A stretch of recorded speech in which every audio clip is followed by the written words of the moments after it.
Sa isang maliit na baryo sa probinsya, lumaki si James bilang panganay sa 5 magkakapatid. Simpleng magsasaka ang kanyang ama, habang ang kanyang ina naman ay naglalabada para maitawid ang pang-araw-araw nilang pangangailangan. Bata pa lang si James, ramdam na niya ang bigat ng buhay. Madalas siyang makitang nagbubungkal ng lupa kasama ang ama o nagbubuhat ng mga balde ng tubig mula sa ilog. Sa kabila ng hirap, laging ipinapaalala ng kanyang ina na ang edukasyon ng susi sa pag-ahon mula sa kahirapan. Sa edad na 16, nagdesisyon si James na tumigil muna sa pag-aaral upang magtrabaho. Hindi ito madali para sa kanya, ngunit naisip niyang mas kailangang tumulong sa pamilya. Sa tulong ng isang kamag-anak, nakapasok siya bilang janitor sa isang maliit na opisina sa airport. Sa una, tila simpleng trabaho lang ito. Paglilinis ng sahig, banyo at mga opisina. Pero sa araw-araw niyang pagtatrabaho, napansin ni James ang ganda at komplikasyon ng kalakaran sa airport. Tuwing naglilinis siya ng mga opisina, palihim niyang binabasa ang mga dokumento na nakakalat sa mga mesa. Doon niya natutunan ang tungkol sa logistics, mga flight schedules at sistema ng kargamento. Ang airport, na dati para sa kanya ay lugar lang ng mga mayayaman, ay naging parang isang malaking paaralan. Sa gitna ng kanyang trabaho, napansin din niya ang hindi patas na pagtrato ng ilan sa mga pasahero, lalo na sa mga mukhang mahirap. May mga pagkakataon na makikita niyang pinapagalitan ng mga security guard ang mga simpleng magsasaka na dala ang kanilang produkto para dalhin sa Maynila. Ang mga pasaherong may magagarang kasuotan sa kabilang banda ay tinatrato ng may respeto. Sa murang edad, tumatak ito kay James. Nangako siya sa sarili na kung magkakaroon siya ng pagkakataon, babaguhin niya ang ganitong sistema. Kahit pagod sa maghapon, hindi nakalimutan ni James ang pangarap niyang makapagtapos ng pag-aaral. Sa tulong ng kanyang munting ipon, nag-enroll siya sa isang night school para mag-aral ng business management. Madalas siyang makita sa sulok ng kantin ng airport, nagbabasa ng libro habang kumakain ng tinapay at kape. Sa kabila ng hirap, nanatili siyang determinado. Sa paaralan, nakilala niya si Mr. Antonio, isang profesor na tumulong sa kanya sa kanyang pag-aaral. Si Mr. Antonio ang nagsilbing mentor niya. Nakita nito ang kanyang potensyal at hinikayat siyang magplano ng maliit na negosyo. Sa tulong ni Mr. Antonio, sinimulan ni James ang isang simpleng serbisyo sa logistics gamit ang kanyang mga natutunan sa trabaho. Nagsimula siya sa pagkuha ng mga kargamento mula sa airport para i-deliver sa mga kalapit na lugar. Hindi naging madali ang lahat. Maraming pagkakataon na sumuko na sana siya dahil sa kakulangan ng pera at suporta. Ngunit ang kanyang determinasyon ay nanatili. Unti-unti, ang maliit niyang negosyo ay nagbigay ng karagdagang kita sa pamilya. Naging inspirasyon niya ang kanyang mga magulang at mga kapatid na umaasang balang araw ay makakabangon sila mula sa kahirapan. Sa murang edad, natutunan ni James na hindi mahalaga kung saan ka nanggaling, kundi kung paano ka babangon mula sa mga pagsubok. Unti-unti, ang kanyang pangarap ay nagsisimulang magbunga at ang kanyang kwento ay nagsisimula pa lamang. Matapos ang ilang taon ng walang humpay na pagsisikap, ang maliit na delivery service ni James ay unti-unting lumago. Ang kanyang serbisyo sa logistics ay naging kilala sa pagiging maaasahan at mabilis, lalo na para sa mga negosyanteng kailangang magpadala ng produkto sa mga probinsya. Sa kabila ng kakulangan ng resources, nakahanap siya ng paraan upang mapanatili ang kalidad ng serbisyo sa pamamagitan ng pagkuha ng mga dating kakilala sa airport bilang bahagi ng kanyang workforce. Para kay James, ang negosyo ay hindi lamang tungkol sa kita, kundi tungkol sa pagbibigay ng pagkakataon sa mga taong nangangailangan. Ang tagumpay ng kanyang negosyo ay nagbukas ng mga pinto para sa kanya. Isang araw, nakatanggap siya ng balita tungkol sa isang airport sa kalapit na probinsya na malapit ng magsara. Ang airport na ito, na minsang naging abala, ay nalugi dahil sa mismanagement at kawalan ng innovation. Ang balitang ito ay nagbigay kay James ng ideya. Ano kaya kung makapag-invest siya rito? Ngunit alam niyang hindi ito magiging madali.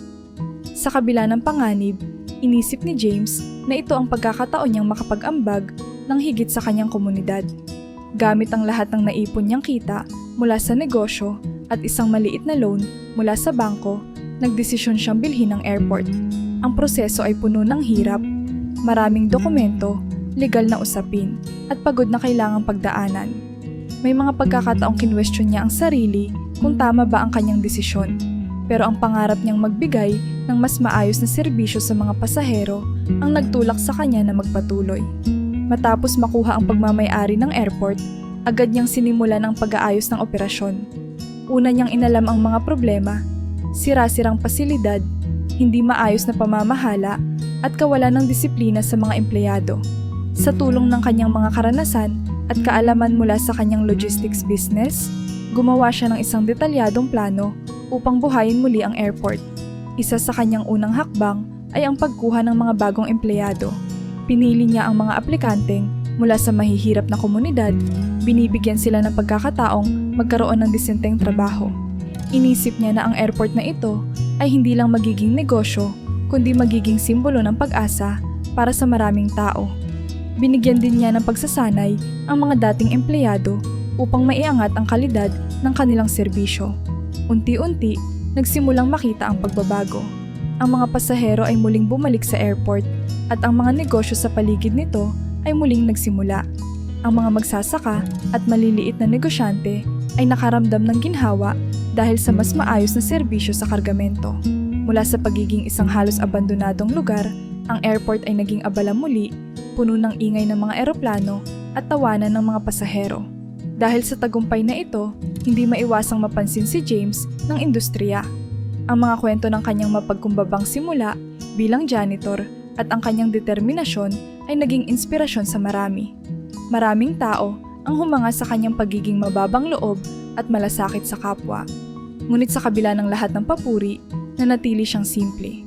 Patuloy siyang naglalakad sa terminal, kinakamusta ang mga empleyado at personal na inaasikaso ang mga reklamo at suhestyon ng mga pasahero. Sa pag-angat ni James, naipakita niya na hindi hadlang ang kahirapan para makamit ang tagumpay.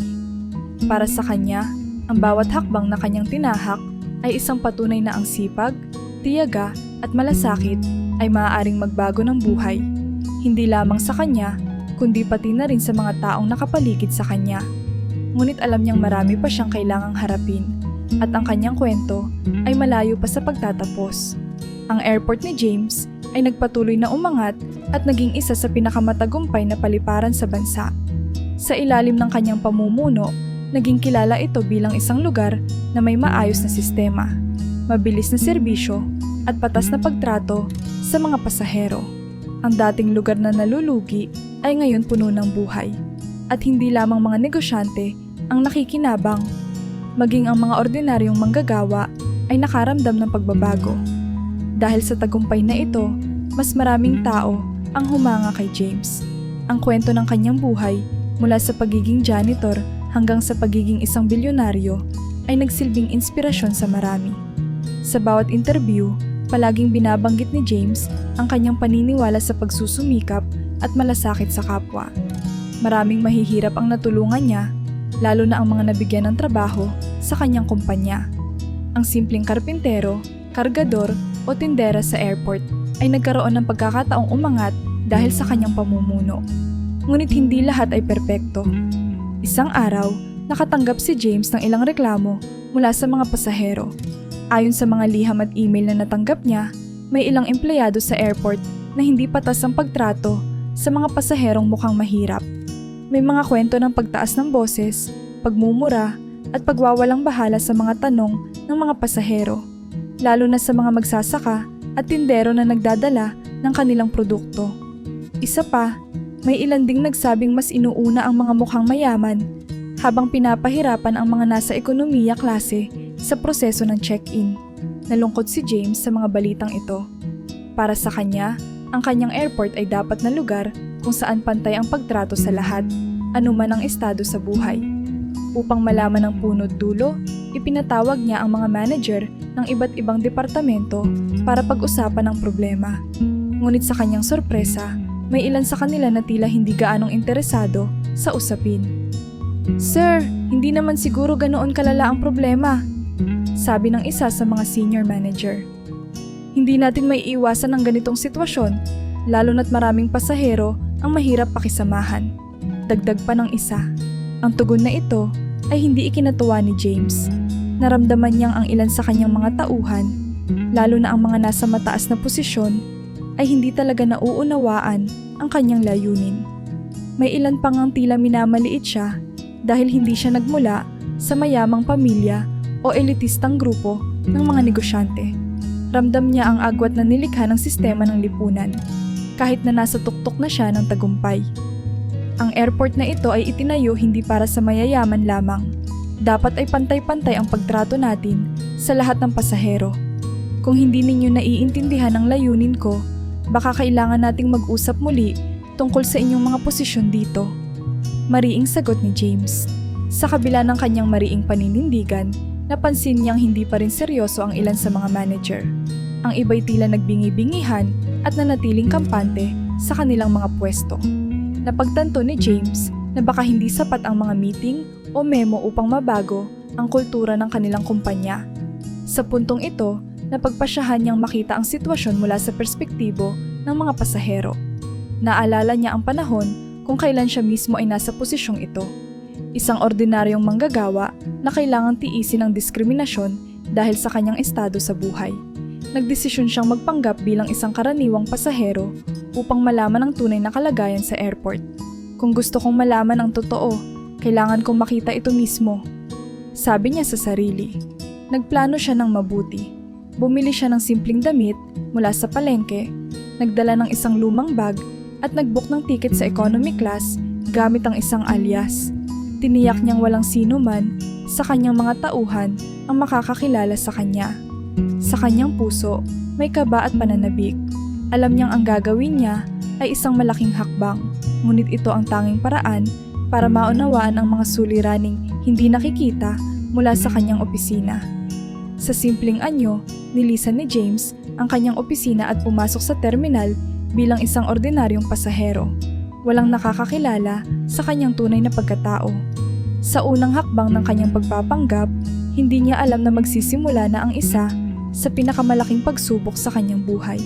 Maagang dumating si James sa terminal, suot ang simpleng t-shirt at maong, bitbit ang isang lumang bag na may kaunting gamit.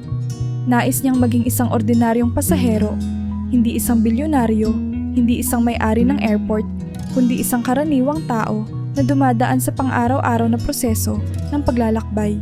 Bumili siya ng tiket sa economy class gamit ang alias na Juan de la Cruz at pumila kasama ang iba pang pasahero. Sa unang hakbang pa lang ng kanyang pagpapanggap, naramdaman na niya ang magulong proseso ng check-in. Mahaba ang pila at iilan lamang ang mga counter na bukas.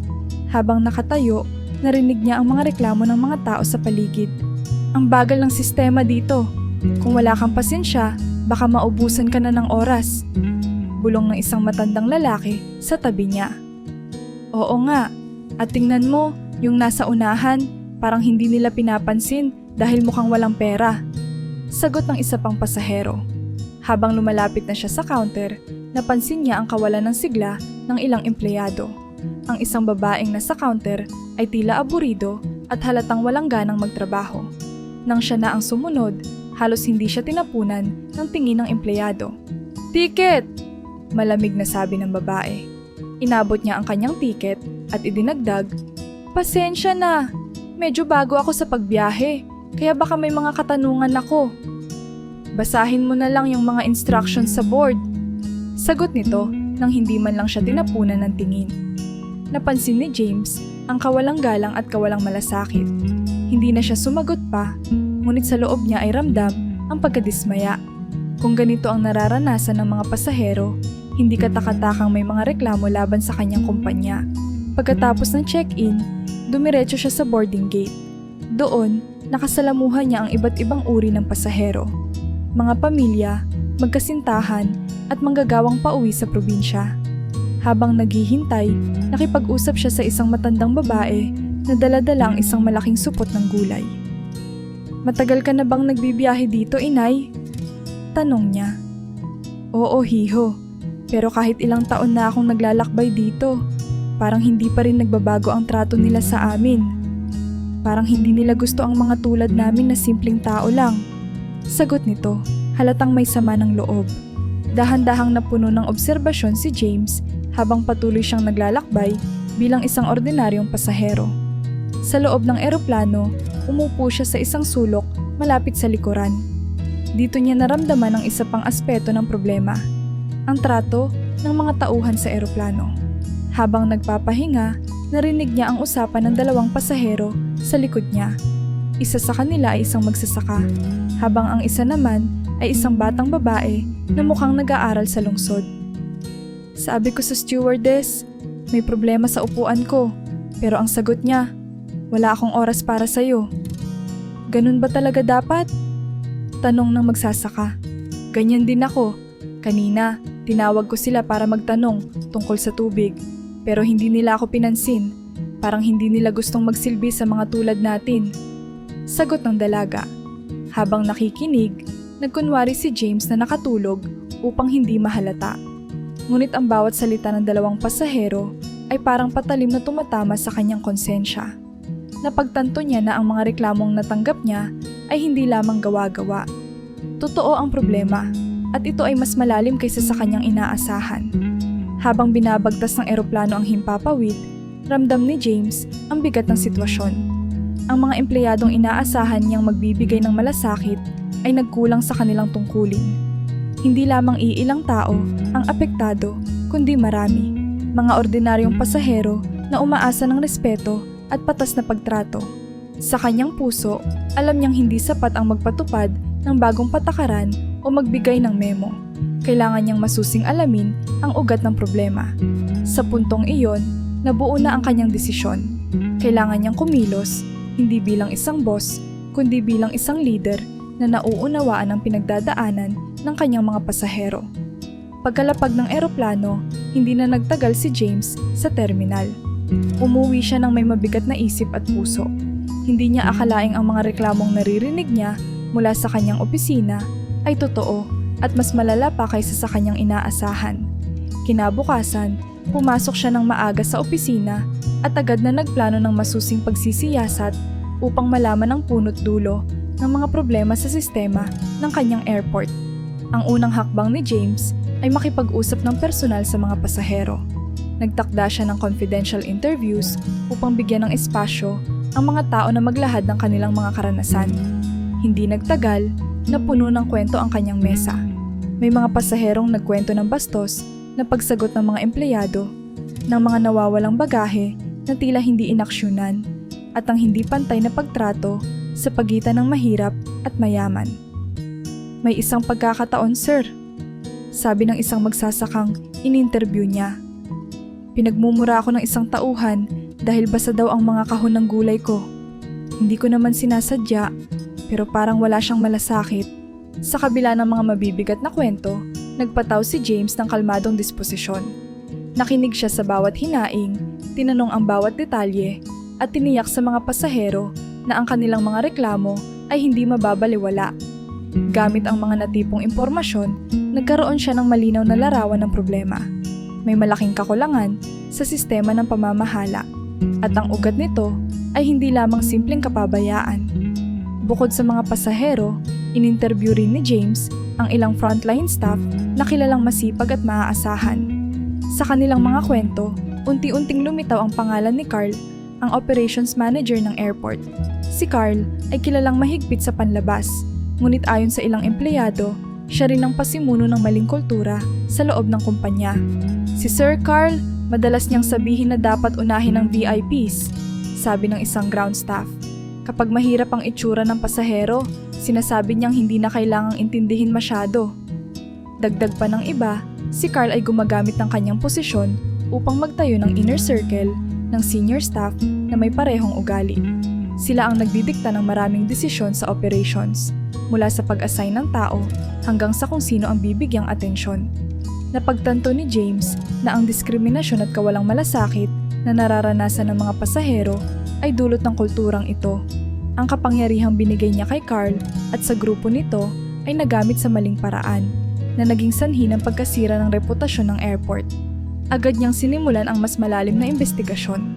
Nang makumpleto niya ang mga ebidensya, kinumpronta niya si Carl sa isang pribadong meeting. Dinala niya ang mga dokumento, mga reklamo, at mga testimonya. Hindi makatingin ng diretso si Carl sa kanya. James, siguro naman naiintindihan mo ang sistema. Hindi natin kayang bigyang atensyon ang lahat ng pasahero. Dapat unahin natin ang mga nagbabayad ng malaki. Palusot ni Carl. Ang airport na ito ay itinayo para maging pantay sa lahat. Ang sistema natin ay para sa tao, hindi para sa iilang piling tao. Kung hindi mo naiintindihan iyon, Carl, hindi mo naiintindihan ang layunin ko. Sagot ni James nang may diin. Buo na ang pasya ni James. Kailangang alisin ang kulturang ito ng diskriminasyon. Sa mga susunod na linggo, ipinakilala niya ang mga bagong hakbang upang gawing mas transparent ang sistema. Isa na rito ang pagsisimula ng isang digital feedback system kung saan ang mga pasahero ay maaaring magbigay ng mga reklamo at suhestyon ng direkta nang hindi na kailangang dumaan sa mga empleyado. Ang airport na ito ay para sa lahat, sabi ni James sa isang meeting kasama ang buong staff. Ang boses ng mga pasahero ang dapat nating pakinggan, hindi ang opinyon ng iilang tao. Ang hakbang na ito ay simula pa lamang ang pagbabago. Ngunit ramdam ni James na nasa tamang direksyon na siya. Hindi lamang niya nilalabanan ang maling kultura sa kanyang kumpanya. Binibigyan din niya ng pag-asa ang mga tao na ang isang boses, gaano man kaliit, ay mahalaga. Sa likod ng lahat, alam niyang malaki pa ang laban sa harap niya, ngunit handa siyang harapin ito. Pagkatapos ng masusing pagsisiyasat at pagkolekta ng sapat na ebidensya, ginawa ni James ang unang hakbang sa paglilinis ng sistema ng kanyang airport. Pinatawag niya ang lahat ng empleyado sa isang emergency meeting kung saan binahagi niya ang natuklasan tungkol sa diskriminasyon at kawalan ng malasakit ng ilang tauhan. Ang kanyang boses ay kalmado ngunit mariin, puno ng determinasyon na baguhin ang maling kultura na nag-ugat sa loob ng kanyang kumpanya. Hindi ko kailanman pahihintulutan na maging lugar ng diskriminasyon at pag-abuso ang airport na ito. Simula ni James. Ang airport na ito ay itinayo para sa lahat, anuman ang estado sa buhay, anuman ang itsura ng pasahero, at sisiguraduhin kong mananatili itong ganoon.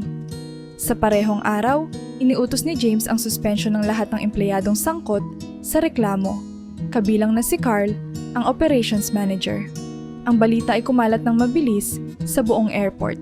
Maraming empleyado ang natakot, lalo na ang mga may kaugnayan kay Carl. Ang iba naman ay natuwa, lalo na ang mga nagdusa sa ilalim ng maling pamamalakad ng senior staff. Ang ilan ay nagpasalamat kay James sa wakas na hakbang na ginawa niya laban sa katiwalian. "Sir, maraming salamat po," sabi ng isang ground staff sa kanya. Sa wakas, may tumindig laban sa mga taong ginagamit ang posisyon nila para man lamang ng iba. Kasabay ng pagtanggal sa mga salot sa sistema, ipinakilala rin ni James ang isang bagong sistema ng customer feedback. Ito ay isang real-time digital platform na nagbibigay daan sa mga pasahero na agad na magbigay ng reklamo, papuri o suhestyon habang nasa airport. Ang bawat feedback ay agad na ipinapadala sa opisina ng Customer Relations kung saan ito ay sinusuri at aksyonan ng mabilis. Para kay James, mahalaga na maramdaman ng mga pasahero na ang kanilang boses ay may halaga. Bukod dito, inirekomenda rin ni James ang isang comprehensive na pagsasanay para sa lahat ng empleyado mula sa mga frontliners hanggang sa management. Ang training ay nakatuon sa pagpapakita ng malasakit at respeto sa lahat ng pasahero, anuman ang kanilang estado sa buhay. Isa sa mga bagong pulisiya ang pagpapakilala ng pasahero muna na prinsipyo na sinisiguro na ang bawat tao ay itinuturing na mahalaga hindi lamang bilang customer kundi bilang kapwa. Sa kabila ng mga positibong hakbang, hindi naging madali ang transisyon. Ang ilan sa mga empleyado, lalo na ang mga natakot sa posibleng pagbubunyag ng kanilang mga pagkakamali, ay nagreklamo ng tahimik. May mga bumubulong-bulong sa likod ni James, nagsasabing masyado siyang mahigpit at parang hindi na nagtitiwala sa kanyang mga tauhan. "Hindi na tayo makahinga sa dami ng bagong pulisya," bulong ng isa sa mga senior staff sa kanyang kaibigan. "Parang gusto niyang baguhin ang lahat ng sabay-sabay. Hindi ba niya naiisip na masisira ang moral natin?" Dagdag ng isa pa. Ngunit hindi nagpatinag si James. Alam niyang ang bawat hakbang na ginagawa niya ay para sa ikabubuti ng airport at ng mga taong umaasa sa serbisyong ibinibigay nito. Hindi nagtagal, unti-unting naramdaman ang epekto ng kanyang mga pagbabago. Ang mga pasahero ay nagsimulang magbigay ng positibong feedback tungkol sa kanilang karanasan. Maraming nagpasalamat sa mas maayos na serbisyo at pantay na pagtrato. Ang laki ng pinagbago ng airport na ito, sabi ng isang pasahero sa social media. Dati, pakiramdam mo'y walang pumapansin sa'yo kapag simpleng tao ka lang. Pero ngayon, parang pare-pareho na ang tingin nila sa lahat ng pasahero. Ang suporta ng publiko kay James ay lumabas din sa media. Maraming news outlets ang nag-feature ng kanyang kwento, mula sa pagiging janitor hanggang sa pagiging leader na may malasakit. Ang kanyang mabilis na aksyon ay pinuri hindi lamang ng mga pasahero, kundi pati na rin ng ibang mga negosyante na nagsasabing si James ay isang modelo ng mahusay at may prinsipyong pamamahala. Sa kabila ng suporta at papuri, alam ni James na hindi pa natatapos ang laban. Habang mas maraming tao ang bumibilib sa kanya, naramdaman niya rin ang mga puwersang laban sa kanya. May mga dating empleyado at senior staff na hindi kontento sa kanyang mga hakbang at tila nagbabalak ng paghihiganti.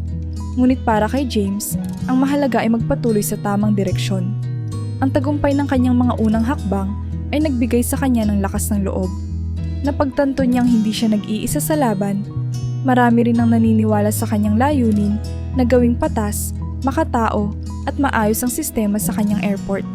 Ngunit alam din niyang ang mga salot na kanyang tinanggal ay maaaring bumalik na may mas malaking balakid. At sa harap ng paparating na bagyo, kailangang mas maging matatag si James. Ang pagtanggal ni James kay Carl at sa iba pang mga empleyado ay nagdulot ng malaking pagbabago sa airport. Ngunit sa kabila ng mga positibong resulta ng kanyang mga reforma, hindi lahat ay kontento sa kanyang pamumuno.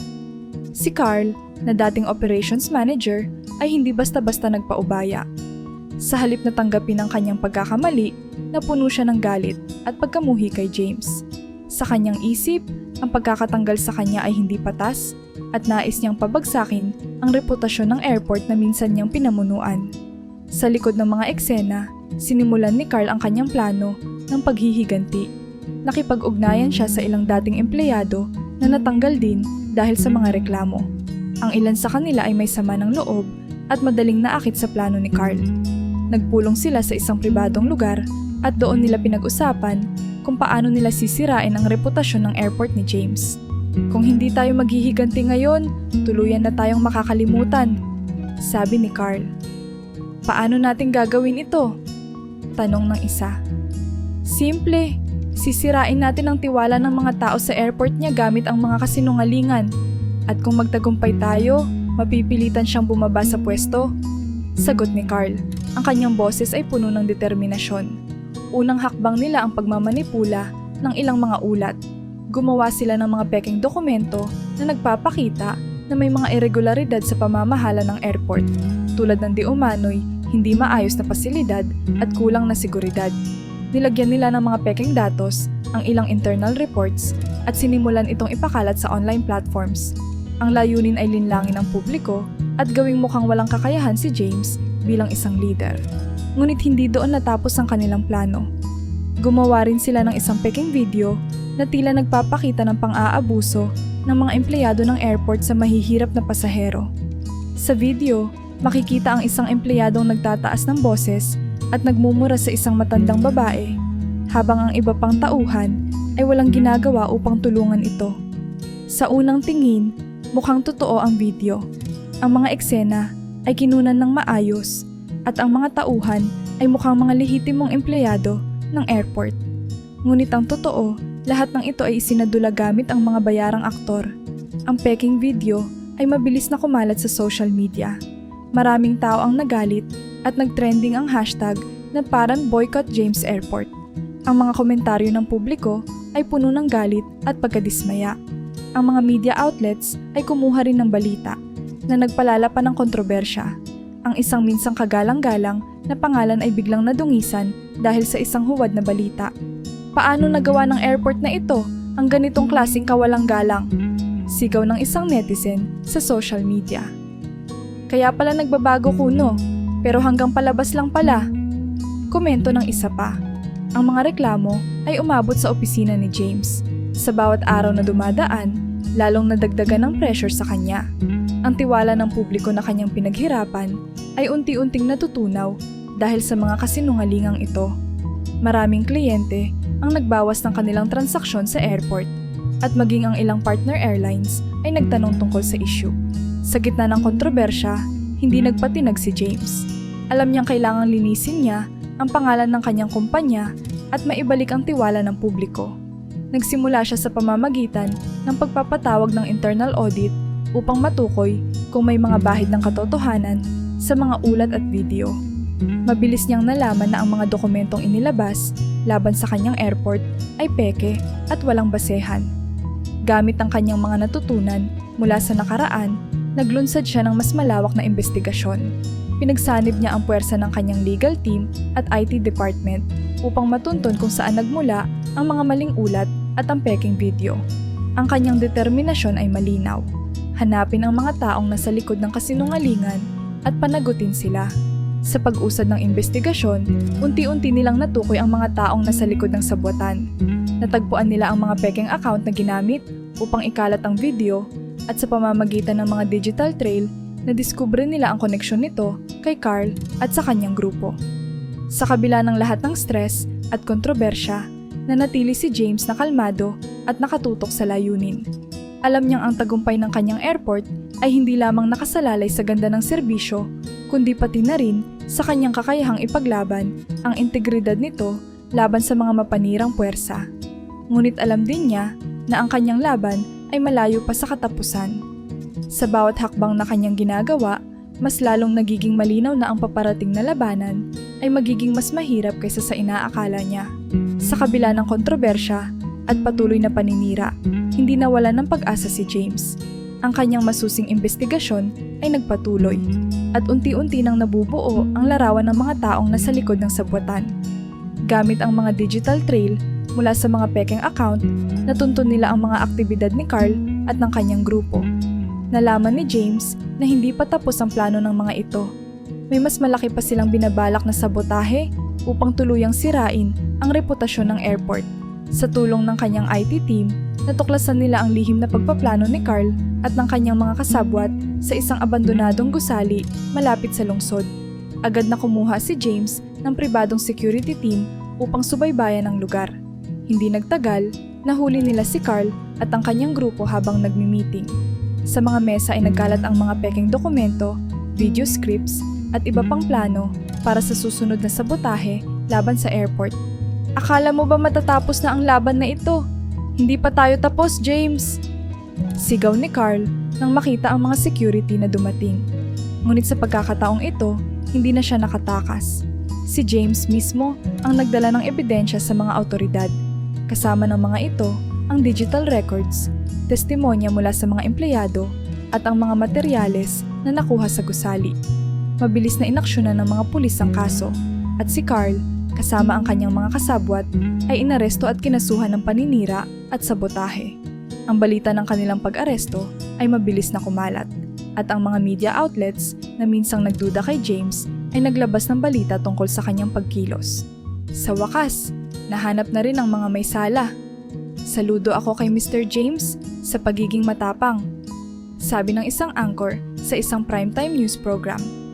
Bukod sa mga nahuling kasabwat, may mga dating empleyado ni Carl na nagboluntaryo upang maglahad ng kanilang nalalaman. Isiniwalat nila ang iba pang katiwaliang nangyari sa ilalim ng pamamahala ni Carl, tulad ng pagtanggap ng suhol mula sa ilang suppliers at favoritism sa hiring process. Ang mga revelasyon na ito ay nagpatunay ng lalim ng problema sa nakaraang pamamahala. Ngunit pinagtibay din nito ang determinasyon ni James na linisin ang sistema. Sa gitna ng kaguluhan, muling bumalik ang tiwala ng publiko kay James.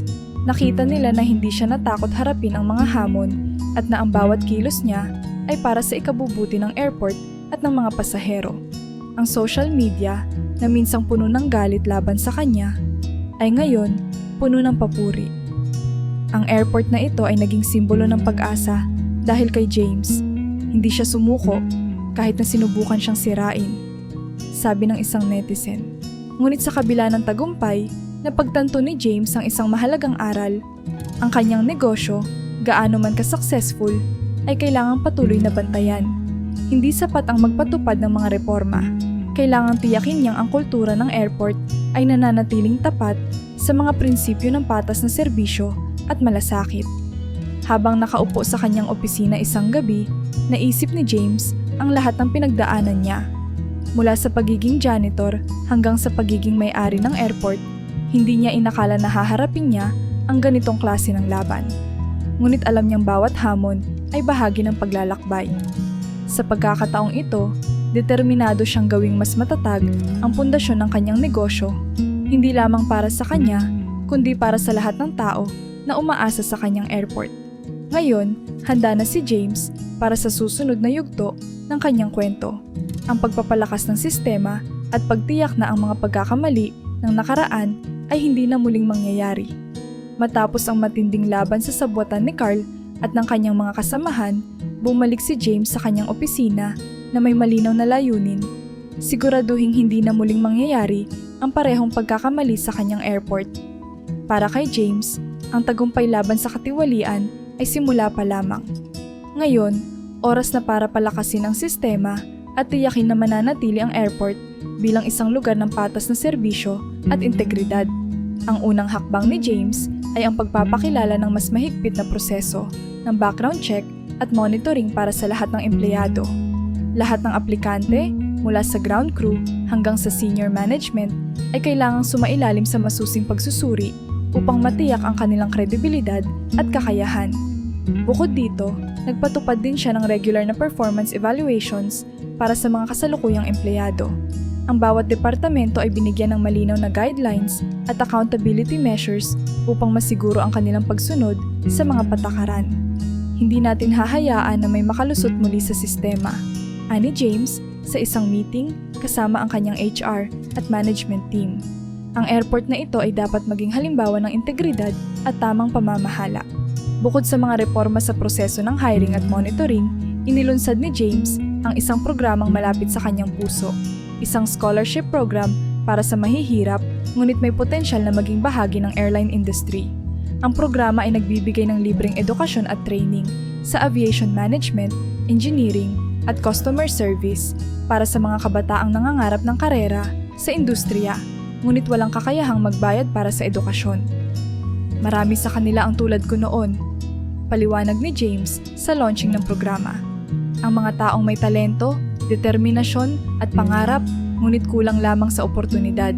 Nais kong ibigay sa kanila ang pagkakataon na hindi ko agad nakuha noong bata pa ako. Ang programang ito ay agad na tinanggap ng publiko. Maraming kabataan ang nag-apply at ang unang batch ng scholars ay nagsimula na sa kanilang training. Para kay James, ang programang ito ay hindi lamang isang paraan upang magbigay ng trabaho, kundi isang hakbang upang palakasin ang buong industriya ng aviation sa bansa. Dahil sa mga reformang ipinatupad ni James, unti-unting naging modelo ng transparency at magandang serbisyo ang kanyang airport. Ang real-time feedback system na nauna niyang inilunsad ay nagbunga ng positibong pagbabago. Ang mga reklamo ng pasahero ay mabilis na inaaksyonan at ang mga empleyado ay mas naging maingat at magalang sa kanilang trabaho. Ang bawat departamento ay naging bukas sa pagsusuri at mas naging maayos ang koordinasyon sa isa't isa. Hindi nagtagal, ang dating mga pasahero na nawalan ng tiwala sa airport ay nagsimulang magbalik. Marami sa kanila ang nagpahayag ng kanilang suporta sa bagong sistema. Ang mga post sa social media ay puno ng papuri para sa serbisyo at ang pagbabago ng kultura sa airport. Napakalaking pagbabago mula sa huli kong pagbisita, sabi ng isang pasahero sa isang review site. Hindi lang mabilis ang proseso, kundi ramdam mo na ang malasakit ng mga empleyado. Ang mga positibong komento na ito ay nagdala ng mas maraming pasahero sa airport. Ang mga negosyante, turista, at maging ang mga maliliit na tindero na nagdadala ng kanilang mga produkto ay muling nagtitiwala sa serbisyo ng airport. Nakita ni James ang epekto ng kanyang mga reforma hindi lamang sa negosyo, kundi sa kaligayahan ng mga tao. Ang mga ngiti ng pasahero, ang pasasalamat ng mga empleyado, at ang tagumpay ng mga scholars ay naging patunay na ang kanyang mga hakbang ay nagbunga ng tunay na pagbabago. Isang hapon, habang naglalakad si James sa terminal, napansin niyang mas maliwanag at mas masaya ang lugar. Naririnig niya ang tawanan ng mga pasahero, ang magalang na pagbati ng mga empleyado, at ang maayos na daloy ng operasyon. Alam niyang hindi ito perpekto, Ngunit ramdam niya ang isang bagay na hindi kayang bilhin ng pera, ang tiwala ng mga tao. Habang nakaupo siya sa kanyang opisina, muling naalala ni James ang kanyang pinagdaanan. Ang hirap, ang laban, at ang tagumpay. Alam niyang marami pa siyang kailangang gawin, ngunit sa puntong iyon, nakita niya ang bunga ng kanyang pagsusumikap. Isang airport na hindi lamang simbolo ng negosyo, kundi simbolo rin ng pag-asa para sa maraming tao. Matapos ang matagumpay na pagbabagong ipinatupad ni James sa kanyang airport, dumating ang isang bagong pagsubok na hindi niya inaasahan. Isang malaking kumpanya ang nagbukas ng bagong paliparan sa kalapit na probinsya. Ang bagong airport na ito ay moderno, malaki, at nag-aalok ng mas murang serbisyo. Sa una, hindi ito pinansin ni James. Nanatili siyang kumpiyansa sa integridad ng kanyang negosyo at sa tiwalang ibinibigay ng mga pasahero sa kanyang serbisyo. Ngunit unti-unti niyang naramdaman ang epekto ng kompetisyon. Dahil sa mas murang bayarin ng bagong airport, maraming pasahero at kliyente, kabilang ang ilang cargo companies, ang lumipat. Ang pagbaba ng kita ay hindi nakaligtas sa atensyon ni James. Sa kabila ng kanyang mga reforma at magandang sistema, kinailangan niyang harapin ang realidad ng negosyo. Ang mga tao ay likas na naghahanap ng mas abot-kayang opsyon. Sir James, mukhang malaki ang epekto ng bagong airport sa ating operations. Ulat ng isa sa kanyang senior managers. Napapanahon na siguro na mag-isip tayo ng mas makabagong paraan upang manatiling kompetitibo. Dagdag pa nito, napaisip si James. Alam niyang hindi sapat ang manahimik at maghintay. Kinailangan niyang humanap ng solusyon, hindi lamang upang manatili sa laro, kundi upang mapanatili ang tiwala ng kanyang mga pasahero. Pagkatapos ng ilang linggo ng brainstorming kasama ang kanyang team, nagdesisyon si James na gawing mas sustainable ang operasyon ng kanyang airport. Ipinakilala niya ang mga eco-friendly operations na magbibigay ng mas positibong epekto sa kapaligiran. Sinimulan niya ito sa pamamagitan ng pagpapakabit ng mga solar panel sa buong terminal upang bawasan ang pagkonsumo ng kuryente. Bukod dito, nagpatupad din siya ng waste segregation at recycling program para sa lahat ng basura sa airport. Hindi rin niya kinalimutan ang mga pasahero. Naglagay siya ng mga charging station para sa electronic devices na pinapatakbo ng renewable energy. Pati ang mga sasakyan sa loob ng airport ay pinalitan ng mga electric shuttles na hindi lamang makabago, kundi mas ligtas din para sa kalikasan. Ang mga hakbang na ito ay mabilis na tinangkilik ng publiko, lalo na ng mga taong may malasakit sa kalikasan. Gusto ko ang ginagawa ng airport na ito. Napapanahon ang mga ganitong hakbang para sa kalikasan, sabi ng isang pasahero sa kanyang social media post. Hindi lang maganda ang serbisyo, kundi makakatulong pa sa mundo. Ang mga pagbabago ni James ay hindi lamang napansin sa lokal na antas. Mabilis na kumalat ang balita tungkol sa eco-friendly initiatives ng kanyang airport at maraming international organizations ang nagbigay ng pagkilala sa kanya. Ang kanyang paliparan ay naging kauna-unahang airport sa bansa na tumanggap ng Green Aviation Award, isang prestihiyosong parangal para sa mga paliparan na nagtataguyod ng sustainability. Dahil dito, naging bukang-bibig si James sa global aviation community. Maraming eksperto ang tumingin sa kanya bilang isang leader na hindi lamang nakatutok sa negosyo, kundi sa responsibilidad sa kalikasan. Ang bagong respetong ito ay nagdala ng mga bagong oportunidad para sa kanyang airport. Maraming international airlines ang nagpakita ng interes na magbukas ng kanilang ruta sa kanyang paliparan dahil sa progresibong sistema nito. Samantala, ang bagong airport na naging kompetisyon ni James ay hindi na natiling tahimik. Sinubukan nilang tapatan ang eco-friendly operations ni James sa pamamagitan ng pagbibigay ng diskwento sa kanilang mga serbisyo.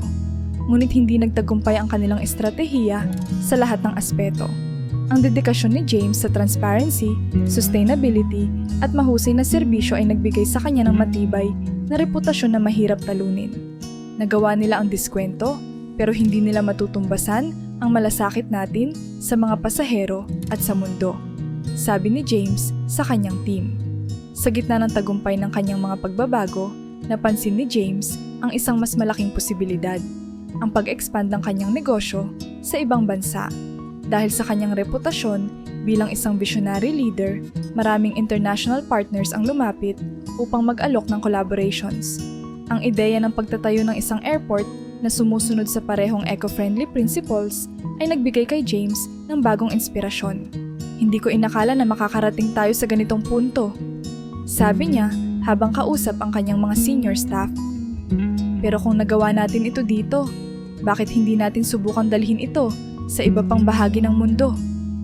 Sa puntong iyon, alam ni James na ang laban ay hindi lamang tungkol sa negosyo. Ito ay tungkol sa paggawa ng mas malaking pagbabago, hindi lamang para sa kanyang airport, kundi para sa industriya ng aviation at para sa mundo. Ang tagumpay ng eco-friendly operations ni James sa kanyang airport ay hindi lamang nagbigay ng bagong reputasyon sa industriya ng aviation, kundi nagbukas din ng daan para sa mas malawak na oportunidad. Sa patuloy na suporta mula sa international community at ang pagkakaroon ng matibay na pundasyon sa lokal na operasyon, nagdesisyon si James na dalhin ang kanyang modelo sa ibang bansa. Matapos ang masusing pag-aaral, pinili niyang itayo ang kauna-unahang international branch ng kanyang airport sa Singapore. Ang desisyon ni James na mag-expand sa Singapore ay hindi madali. Ang bansa ay kilala sa mahigpit na regulasyon at kompetisyon sa industriya ng aviation. Ngunit para kay James, ito ang tamang lugar upang simulan ang kanyang international presence dahil sa lokasyon nito bilang isang pangunahing hub sa Asia. Muling binuo ni James ang kanyang team upang magplano ng detalyado. Lahat ng aspeto, mula sa eco-friendly infrastructure hanggang sa high-quality customer service, ay isinama sa plano. Gusto kong maipakita na kaya nating dalhin ang kalidad ng serbisyo at malasakit na ginawa natin sa Pilipinas sa ibang bahagi ng mundo.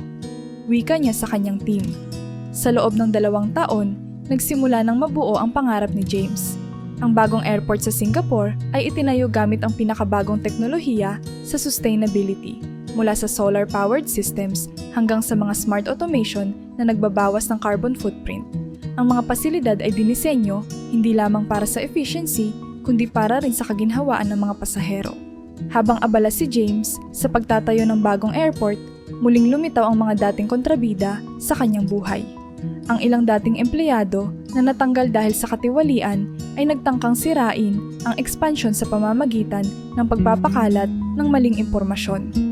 Gumawa sila ng pekeng balita na nagsasabing ang proyekto sa Singapore ay nagkaroon ng mga issue sa pondo at may koneksyon sa mga illegal na transaksyon.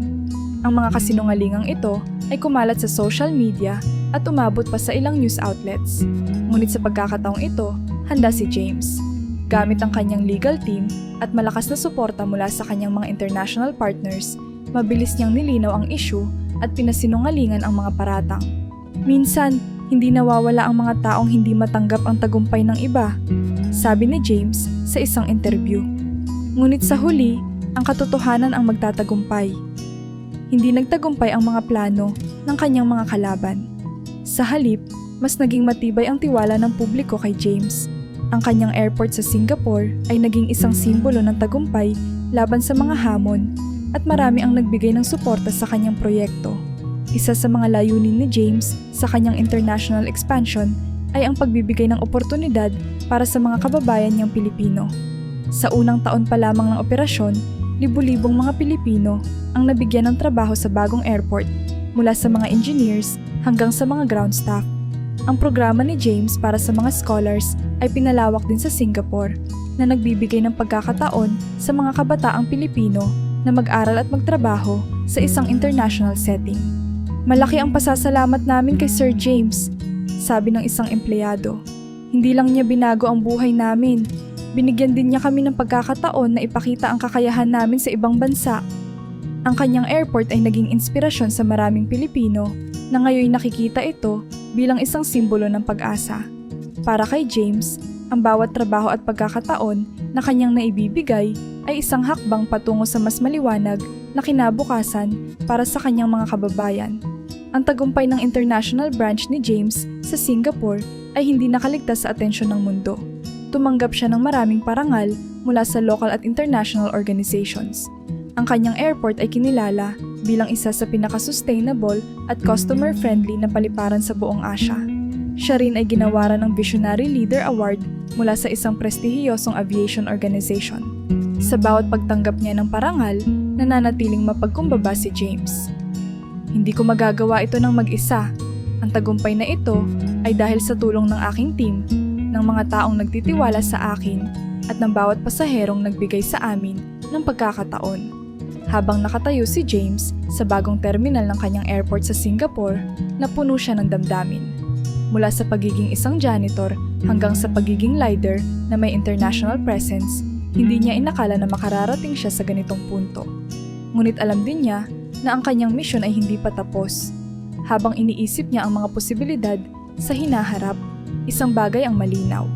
Ang tagumpay niya ay hindi lamang para sa kanya, kundi para sa lahat ng Pilipinong nangangarap at nagsusumikap. Matapos ang maraming taon ng tagumpay, desisyon ni James na bumalik sa kanyang pinagmulan, ang maliit na bayan kung saan nagsimula ang lahat. Sa kabila ng kanyang abalang schedule, alam niyang mahalagang balikan ang mga lugar at tao na naging bahagi ng kanyang paglalakbay. Sa kanyang pagbabalik, puno siya ng damdamin, hindi lamang ng nostalgia, kundi ng pasasalamat sa mga pagkakataong bumago sa kanyang buhay. Sa unang araw ng kanyang pagdating, dumiretso si James sa lumang airport kung saan siya unang nagtrabaho bilang janitor. Ang lugar ay tila hindi nagbago. Ang mga dingding ay may bakas pa rin ng kalumaan at ang mga opisina ay puno ng simpleng kasangkapan. Ngunit para kay James, ang bawat sulok ng lugar na iyon ay puno ng alaala ng kanyang unang hakbang patungo sa tagumpay. Tumigil siya sa hallway kung saan dati niyang daladala ang mop at timba. Naalala niya kung paano siya nagtatrabaho ng tahimik, palihim na nagbabasa ng mga dokumento na iniwan sa mga mesa. Naalala rin niya ang mga pagkakataong nararamdaman niyang maliit siya sa mata ng iba, ngunit sa kabila nito, nanatili ang kanyang determinasyon. Dito nagsimula ang lahat, sabi niya sa sarili habang hinahaplos ang malamig na dingding. Sa sumunod na araw, inimbitahan si James ng lokal na paaralan upang magbigay ng motivational speech sa mga kabataan. Ang auditorium ay puno ng estudyanteng sabik na marinig ang kanyang kwento. Suot ang kanyang simpleng damit, tumayo si James sa entablado at ngumiti sa mga kabataan. Alam ko kung ano ang pakiramdam ng mangarap habang nasa gitna ng kahirapan. Panimula niya. Ako mismo ang lumaki sa ganitong sitwasyon.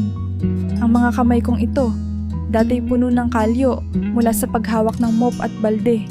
Ngunit hindi ko hinayaang ang kahirapan ang magdikta ng aking kinabukasan.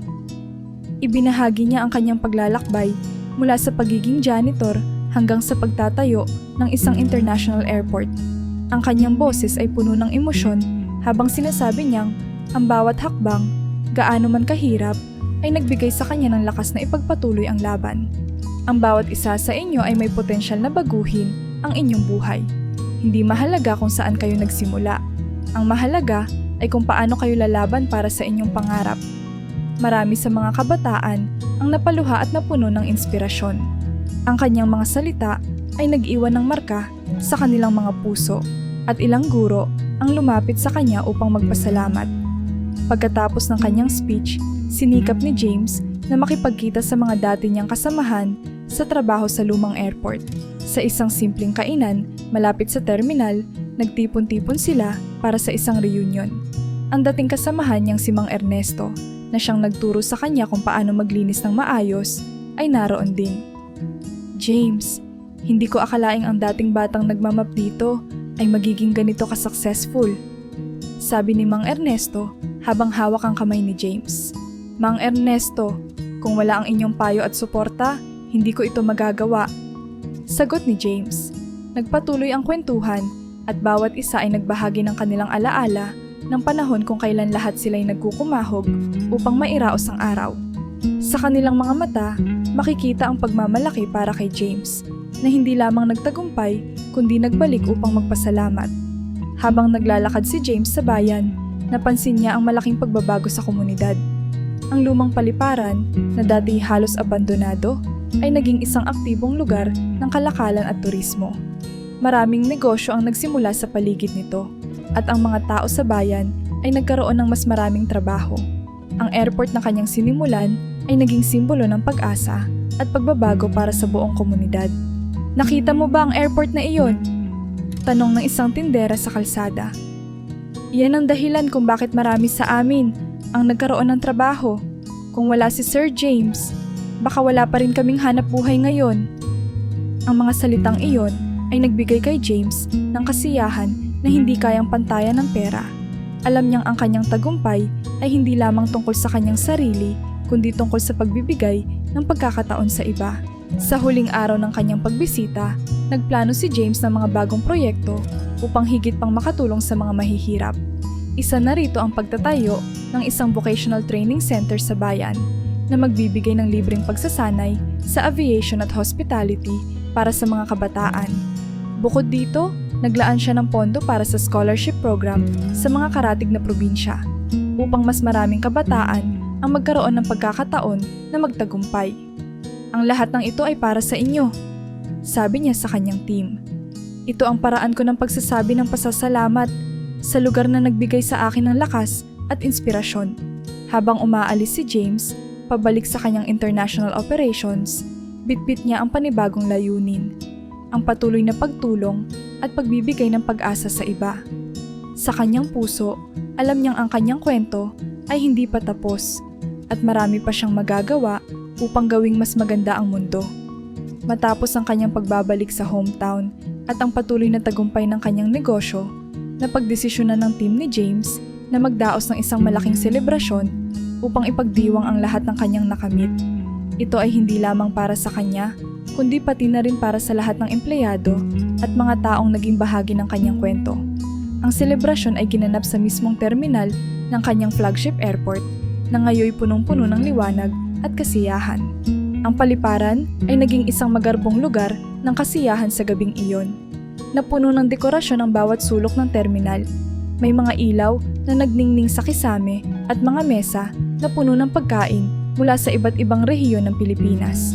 Ang mga empleyado, mula sa mga janitor hanggang sa mga senior manager, ay dumalo upang magdiwang kasama si James. Hindi maikakaila ang saya sa kanilang mga mukha, na parang isa itong pagsasama-sama ng isang malaking pamilya. Hindi ko inaasahang darating ang araw na magiging parte ako ng ganitong tagumpay, sabi ng isang dating scholar na ngayon ay isa ng operations supervisor. Lahat ng ito ay dahil kay Sir James. Sa gitna ng programa, tumayo si James sa entablado upang magbigay ng kanyang talumpati. Ang kanyang mukha ay puno ng emosyon habang sinimulan niyang magsalita. Ang gabing ito ay hindi lamang tungkol sa akin, panimula niya. Ito ay tungkol sa lahat ng taong naniniwala sa pangarap na ito, mula sa mga empleyado hanggang sa mga pasahero na patuloy na nagtitiwala sa atin. Habang nagsasalita, pinasalamatan niya ang bawat isa sa kanilang ambag sa tagumpay ng kanyang airport. Sa bawat salita, naramdaman ng lahat ang kanyang taos-pusong pasasalamat. Sa kalagitnaan ng selebrasyon, inanunsyo ng isang kinatawan mula sa isang international aviation organization na ang airport ni James ay opisyal ng kinilala bilang isa sa pinakamahusay sa mundo.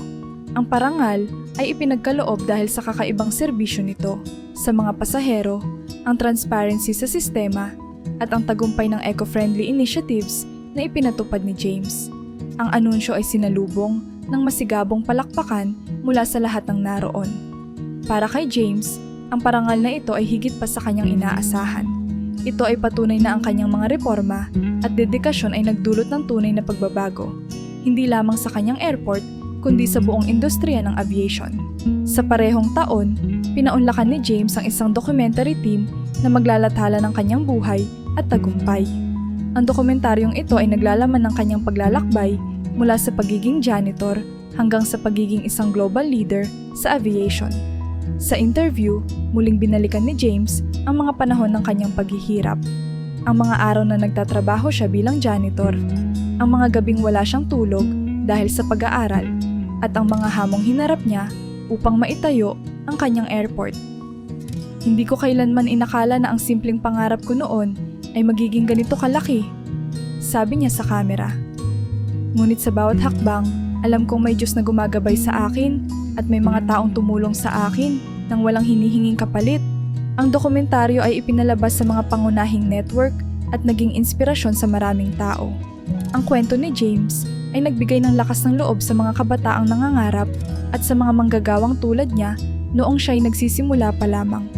Sa gitna ng lahat ng tagumpay, tahimik na umupo si James sa kanyang opisina isang gabi. Pinagmasdan niya ang mga plake at tropeyong nakadikit sa dingding.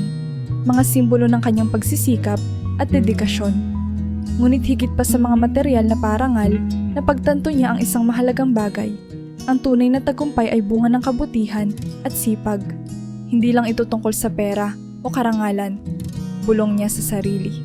Ito ay tungkol sa pag-alala, kung saan ka nagsimula at sa pagbibigay ng pagkakataon sa iba upang makamit din nila ang kanilang pangarap.